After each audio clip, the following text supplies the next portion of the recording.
Member for Kelowna Mission. Well, the Premier and the Health Minister have consistently ignored the evidence presented in a leaked memo from Northern Health, as well as the courageous testimonials and voices of nurses. All of these sources reveal that the NDP policy directly supports illicit drug use within hospitals. Now, a shocking second memo from Island Health has been leaked, dated March 12, 2024, directing acute care staff to not only accommodate but actively support drug use in health facilities. The guidelines in the memo are very clearly worded and are intended to facilitate illicit drug use in the hospital. And here's what here's what it says, and I quote, "During admission, expectations, co-create a plan for substance use during admission," end quote. Why is the Premier actively facilitating open, illicit drug use in our hospitals? And when will he adopt BC United's policy to end his failed and reckless decriminalization experiment? Minister of Health. Thank you, Honourable Speaker. Honourable Speaker, the position of the government is that we'll take all steps to protect all patients in our hospital and provide them with high quality of care.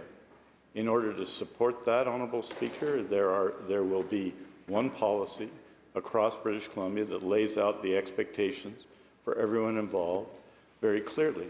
And the members of the House and others in British Columbia will see that policy soon. We are working with nurses and health sciences professionals and healthcare workers and experts in the field to ensure that that protects healthcare workers, protects patients, all patients, and ensures that people get high quality of care, including those who are in our hospitals dealing with substance use issues. And we're going to continue to do so.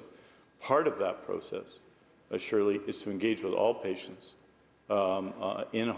entering hospital to ensure they're supported in every possible way. We're going to continue, Honourable Speaker, to take the steps necessary to protect patients, to protect staff, and to protect everyone who has to be, contrary to what they want, have to be admitted into acute care hospitals. Kelowna Mission supplemental. Further study and more delay is not going to fix this. The second leaked internal memo is as shocking as the first, and it's dated mere weeks ago. The memo instructs staff clearly, and I quote, "Instead of requiring patients to stop using substances when they access care, staff must work collaboratively with patients," end quote. And it goes further, telling staff to follow patient-identified substance use goals in the hospital, provide drug testing strips, ensure the easy availability of supplies, regularly empty sharps disposal containers, and co-create a plan for substance use during admission.